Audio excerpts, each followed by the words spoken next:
Welcome to another edition of Points of Interest, brought to you by the Lebanon Area Chamber of Commerce. My name is Paul Boucher. I'm the President and CEO of the Lebanon Area Chamber of Commerce. And as we do each week, we provide you with the activities going on in the Lebanon area and have a special guest, this week being no different. We have Heather Clow with us, who is the Executive Director of the Lebanon Opera House. And we'll be talking about the exciting program she has coming up and maybe a little history of the Opera House for people who are fairly new to the area and don't know too much about the Opera House. And so Heather will be on in a minute. As far as activities going on in the Upper Valley, we're into the middle of ski season, as you well know, with the snows that we've had.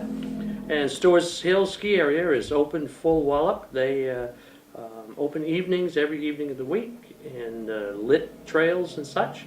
Very inexpensive, run by the Stewart's Hill Ski Association, and that you can take. And then we have Whaleback Ski Area also, and that's not too far out here on about exit 16. And beautiful skiing there. They've managed it real well, and even though we've had some rains in the past, they've been making snow, plus the snow that we've had is fill the area real well, and skiing is at its best right now. And hopefully it will remain that way for the upcoming school vacation for the Lebanon School District and the other districts around that they'll enjoy. And also the Lebanon Parks and Recreation Department have flooded the Pat Walsh Field, and now that's located at Bank Street Extension, and they did a beautiful job in putting the water down, and it's lit at night, so you can skate day or night there, and it's a good size area, and they've done a beautiful job in maintaining that skating rink, so you can also skate, ski, snowboard, and all right here in Lebanon. Coming up this week, we have on Thursday a flock dance troupe. That's at Ava Gallery in the Art Center. That's 6 p.m. and they're going to perform museum pieces, and that's Flock Dance Troupe, 6 p.m. on Thursday at the Ava Gallery. And sometimes we have activities that cater to the little ones. Not everyone has children in school. Some may be preschool, and here in Lebanon and West Lebanon, there are two programs. One is at the Kilton Library, and that is on Thursday. And stories and activities, 10:15 to 11 a.m. for children ages 3 to 6. And in Lebanon itself, they have Mother Goose Time in Lebanon, 10:30 to 11:30, again on Thursday. Toys, rhymes, and music for children up to the age of 2. And that's here at the Lebanon Library. So things to do with the youngsters who are not in school as yet. Friday of this week, we have stargazing in Enfield at the Enfield Shaker Museum on Route 4A in Enfield. It's a hands-on night of astronomy, and it's appropriate for all ages. And then we'll have, once you watch the stars and such, they'll welcome you in for refreshments in the Great Stone Dwelling. So that should be interesting. Hopefully it's a nice clear night and you get to see the stars. Friday also, Morden Swing Dance in Lebanon, and that's by Faye's Dance Studio, 89 Cross Road, social and performance level dancing. And so if somebody's interested in social and performance level dancing, it's Faye's Dance Studio at 89 Crossroads, 7 to 9 p.m. on Friday. Also on Friday, Freud's Last Session in Enfield, 7:30 p.m. Shaker Bridge Theater, and that is at 7:30. 23 Main Street is where the theater, the Shaker Bridge Theater. They will also have a performance on Saturday evening. Then we have farmers markets. They're not done yet. As most of the towns, they move inside this time of year. And Enfield Farmers Market is this Saturday, 8 a.m. to 1 p.m. at the Community Building, right there on Route 4. And produce and baked goods, eggs, meats, crafts, and community information booth this Saturday, 10 to 1, Farmers Market in Enfield. And this is one a little far out. We have Winter Golf Tournament in Canaan. Now, this is a great time of year to play golf. Noontime, and Williams Field, which is across from Village Pizza in Canaan. And they bring one club, and they're going to use tennis balls. I guess you need them to find them in the snow. And so tennis balls will be provided, and they're going to have a putting range and refreshments, and sponsored by the Friends of Canaan Village.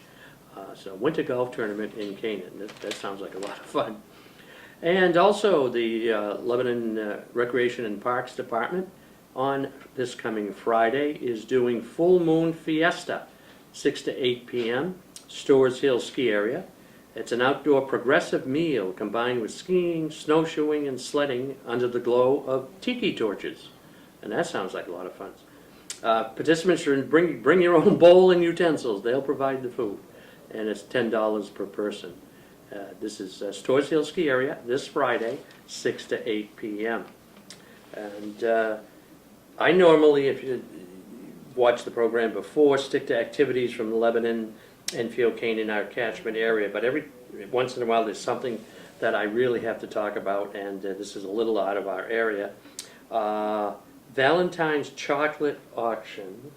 It's in Heartland. It's at the First Universalist Church, which is on the corner of Route 12 and there in Heartland. It's bid on more than 70 homemade chocolate desserts, some specifically created for children. Free admission, but you bid on these particular chocolate, and of course Sunday being the 9th, which means Valentine's Day is not far down the road, so you may get some real good items there to bring home. We have SCORE is doing their workshops, their winter workshops. They began early January and will conclude in February. This week is being successful managing your small farm. That's their workshop this week, and that's at the Apple Valley SCORE, which is the Service Corps of Retired Executives. The sessions are held in the, we used to call it the National Bank Building, but it's now the Citizens Bank Building, up on the 3rd floor. But for more information, you can call 448-3491 to get more information on those sessions. Coming up also next week, we'll be making media and video marketing a business partner for success. So another very informative session with the SCORE. And SCORE is available to anyone who is in business, who is looking to start a business, just needs some help in different areas. All these executives are retired, as this says, Service Corps of Retired Executives, in all kinds of fields, manufacturing, retail, wholesale. So they all have a background, and the service is free. They are supported by the Small Business Administration. So it's free, and they're glad to help you out anytime. 3rd floor, the Citizens Bank Building in downtown Lebanon. So those are the activities going on this week, and we welcome Heather Plow to our program today. Heather has been on before, and has been the executive director of the Lebanon Opera House for how long now? 5 years now, I think. 5 years, wow. Yeah. And there was directors before you. You were not the first one? I'm not the first. I think I'm the 4th. Oh. Yeah. We were talking earlier, a little history about the Lebanon Opera House, how it came to being and that kind of stuff. Yeah. So the building was built in 1924. So we're coming up on our 100th anniversary. Wow. Getting there. Well, this is the 90th anniversary. So, and it's always been a combination of City Hall and a performance space. So it was originally a vaudeville house. So we had the vaudeville troops coming through. Didn't realize that. Yeah, Oh. yeah. I'd love to know some of the names of people who have appeared on the stage. I bet it was pretty neat. Yeah. And then it was dormant for a while, and it became the movie theater in the 50s and 60s. And then, you know, the multiplexes started coming in, so the one-screen movie theaters weren't doing as well, and it became dormant again. And then Ralph Bowie, who was the music director at the high school, he saw the space, and he said, it's a shame to let it sit there, and he literally painted and papered and cleaned, and the high school musicals moved in, and that was sort of the resurgence in the early 70s of LOH. And it provides all types of performances that you have. It does. One thing I'm most excited about the Opera House is that we have the Lebanon Middle School Drama Club in there, and last Saturday night we had a Led Zeppelin tribute band. We have little kids all the way to international stars, and I love that. I think that's what makes LOH very special. It's a community space, but it's also a concert venue. I'm amazed at some of the performers. You've had Bill Cosby was here. Cyndi Lauper, that was a big one. Cyndi Lauper, and I wish I could think of his name, the fellow who was in Odd Couple. Jack Klugman. Jack Klugman was here, and Robert Wagner was here. He was, yeah. And Jill, St. John? St. John, yes. I'm glad you remembered that. She was here, and people say, how do you attract big names like that to small, 13,500 population Lebanon, New Hampshire? Right. And it's all your talent, and I want to know how you do it. Well, it's not all my talent. Location is part of it. Oh, okay. So we're very conveniently located between Boston and Montreal. Oh. And those are big venues for performances. So we're lucky there. If they're looking for a date between those two cities, we're right on the way. But it's also just relationships with agents. You get to know the folks that are representing the artists that you want to present, and you build relationships with them, and then when they have an artist coming through, they'll give you a call. It's a little tricky. 800 seats is a little bit of an awkward size for booking some shows. We're either too small or too big. Oh, Yeah, okay. Some of the smaller groups we're too big for. But it was on the smaller side for somebody. We were definitely the smallest tour venue on Cyndi Lauper's tour. Oh. So we're a little small for that, but we make it work, and it's such an intimate space. They love being there, and they go out into the lobby after and sign autographs because there's only 800 people. It's not like you're in a big arena where you're going to get 30,000 people mobbing you. Yeah. So you do a lot of work with agents then? Yeah. Huh. And of course they're interested in having their people booked. Yeah. So by being in this location, they're either got a gig in Montreal on a Saturday, Sunday, and they're coming through here on a Friday, because I notice a lot of them are Fridays, or Mondays if they're heading back the other way. Yep. On a smaller scale, there's the Capitol Center in Concord and the Flynn in Burlington, and we'll book together as well. Oh, you will? Oh, Right. okay, so they can do one night. Yeah, they can just travel right up the corridor. To the, and then of course we have local groups, as you mentioned. We have NCCT, Country Community Theater. Yep, they're our longest, the group that's been performing in LOH the longest, actually. They've been there for years and decades. And then the kids group, I enjoy the high school kids, the talent that's there at the high school, It's amazing and their how talented particular kids are, aren't they? their program that they put on, and so it's very very interesting. And you have something almost every week. You're we have times where NCCT teens are doing Seussical in a few weeks, and they come in and they rehearse for a couple of weeks, so we don't have a performance the weekend before. But yeah, we try to have things almost every weekend. It might be something small, it might be something big, but there's always something going on. So what do we have coming up that you can let us in on? Any little secrets that you want to? I don't know. Well, Seussical that I just mentioned, 70 teenagers performing Seussical the musical, and that's and last weekend of February, 1st of March. And let's see, we just announced Joan Osborne in April. She had one big hit that was One of Us that was on the radio a lot. Oh, okay. But she is very bluesy sound, and it's an acoustic duo or trio, we're not sure which but she's coming in April. And singer-songwriter Josh Ritter is coming in March. I'm excited about that. Uh-huh. He's also a novelist, so I get excited when they've also written books. Oh, okay. But I think that should be a great show, too. Comedian Bob Marley's coming back. He's a really? Maine comedian. Oh, Yeah. yes. Very funny, very Yes. regional. Yes. He always does well and comes back every year. Oh, So. Yeah. You just had the Banff Festival? We this did, last, and that comes every year as well. Yeah, what is it like this year? I couldn't the number of years that you've been doing that It's particular been one. 10, I think. Yes, Yeah. And it's a series of movies. Shorts, Short-term yes. shorts. Yep, yeah. and they're all outdoor themed. So it's Oh. mountain hiking, climbing, or, it's all outdoor some skiing. It's not like the Warren Miller where it's just one big ski Oh, movie, yeah, but they all have an outdoor-based theme. and that was a successful. It sells out every single It does. year. Yep. Oh, oh, People it's- love Banff. Man, yes, I know that. It's great and, though. Anything summer time? Anything? I booked one show for June, Hot Tuna and Leon Russell. Hot Tuna used to come every year, and then they stopped for a little while and they wanted to come back, so we got them coming back. And I'm holding a few dates for some pretty exciting things, but I haven't. You're Yeah, not I able can't to let it reveal it slip right yet. now. Okay, okay. But do you find, some of these groups that, like you say, they love the venue, they like the area, that kind of thing. Yeah. So can we come back? Absolutely. You do have some of We the- do. Hot Tuna is one that, they actually are giving us a pretty good deal because they wanted to come back so badly. So that was exciting.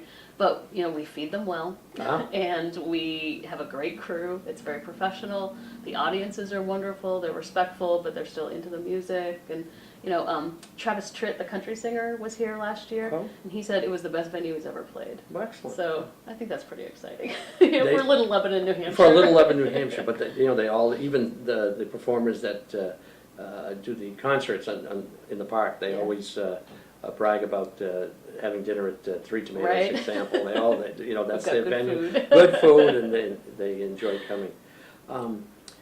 I had Linda Kopp here from the Lebanon Ballet School a couple weeks ago. We talked somewhat about the effect of the arts and the economy. Right. And do you find that when you have performances, it's a boom to the economy? Absolutely. And I'm not just saying that because I work for the Opera House or love the Opera House. If you ask the people that own Salt Hill or Three Tomatoes, they'll be the first to tell you that on a show night they're packed. And I was actually at the Three Tomatoes in Rutland not too long ago and chatting with their owner, and he said of their stores, that's the only one that consistently will have a line out the door on our show nights. Really? And that's how much effect they see, that it's the the most successful store, Yeah. the restaurant. They have a theater up there in Rutland also. They do have a Rutland, my- Paramount. Yes, my daughter-in-law, before they moved down here, performed a couple of performances up there. It's a beautiful, they redid is, an it old is a nice theater. theater, It's good. Yep. But, I noticed that on the nights of performances, you either wait till the crowd is gone to the performance, That's right. or get there real early that you Right. can have dinner, because it But helps. even if they're just driving in, that they're stopping to get gas, or sometimes they spend the night. There's so much money that they bring in, not to mention the fact that they're supporting the Opera House, they're just supporting the entire city. We find that here at the Chamber, people call and are looking, one of the things they look for is B&Bs. Yeah. And even the performers, where like it'd be downtown Mm-hmm. and go to rehearsals or whatever, and then walk around the park or go to eat Right. or that type of thing. And it's unfortunate, we do not have I know, we get asked that a lot a too. B&B. And then we have people who follow groups, Yep, that come from, it's amazing the distance, and they want the closest hotel. yep. They don't want to travel too far. They'd like to walk, we get Yeah. asked that a lot, they want to walk from the hotel to the venue, Yeah, and unfortunately, we don't have that. right now. Right now, yeah. But we try to help out, finding them lodgings, and that's close by enough, and some of them, they always, ask where to eat and that type of thing. Yep. So it is a big boom to the area. I know it takes a lot of volunteers, I know the price of tickets does not cover anywhere near the cost of. You've heard the speech. I've heard the speech, yes. How can someone get involved? So we do rely heavily on volunteers. We have over 200 volunteers. And ushering for performances is the biggest one. It's fun. You get to see the shows for free, and we ask you to do a little bit of work, but not too much. And you can just give us a call. We actually just hired a new assistant director, who's our volunteer manager as well. So just call, the Opera House, or ask for Joe, and he'll set you up to usher. Absolutely. But we take, we're a nonprofit, so we definitely take donations. When you get perks for your donation, you get to buy your tickets early and things like that. But that's just sort of a bonus, I think. It's really supporting community arts. I remember when they had the big capital campaign, if you bought a seat Yep, You get your name put on the that's seat. right. They're all still there. And they're all still there. They are. There seats available? They are still some seats okay. available, mostly in the balcony. But, Okay. But those are great seats too. Sure, so. sure. So if somebody wants to buy a seat, that's Yep. their seat, Yep, and then you try to accommodate that they sit in that seat. we if they- can. I mean, it's not if- always if somebody, available. you know, Yeah, if somebody says exactly. this is We my- do our best, Yeah, absolutely. some of the old churches, you know, they had the family family pews, pew, right? and that was the only thing is the family that stayed in that pew. That's right. In addition, do you have endowments or anything of that nature to help? We actually do not have an endowment. That's something we were discussing, but we don't have an endowment right now. We have our operating fund, and that's it right now. And does the New Hampshire Arts provide any Yeah, we funds get to you? operating support from the New Hampshire State Arts Council, Okay. as well as the New Hampshire Charitable Foundation, Oh, General Trust. and the Okay. New England Foundation for the Arts, which is funded by the NEA. Oh, excellent. You have some great supporters who do the Mascoma Banks, the Three Tomatoes. Absolutely, the Byrne Foundation. The Byrne Foundation. What would we do without the Byrne Foundation? Yes, all of us, yes. Who support the... Absolutely. We're lucky that a lot of people in the community recognize the importance of the arts, and they put their money where their mouth is. That's great. Oh, it's a great, I mean, people, when I meet with my other chamber directors from across the state, tell them what we have here, and they just drool, they just, you know, how can you be so lucky? I said, yeah, and it's all walking distance downtown. That is so nice. We're very, very fortunate. So we thank you, Heather, for Thank being with you. us this week. We wish you luck with your spring and summer shows you got coming up. And next time we'll talk about the fall performances coming up. Sounds like a plan. So that is another Points of Interest, and we'll be back next week with another exciting guest and program. Until then.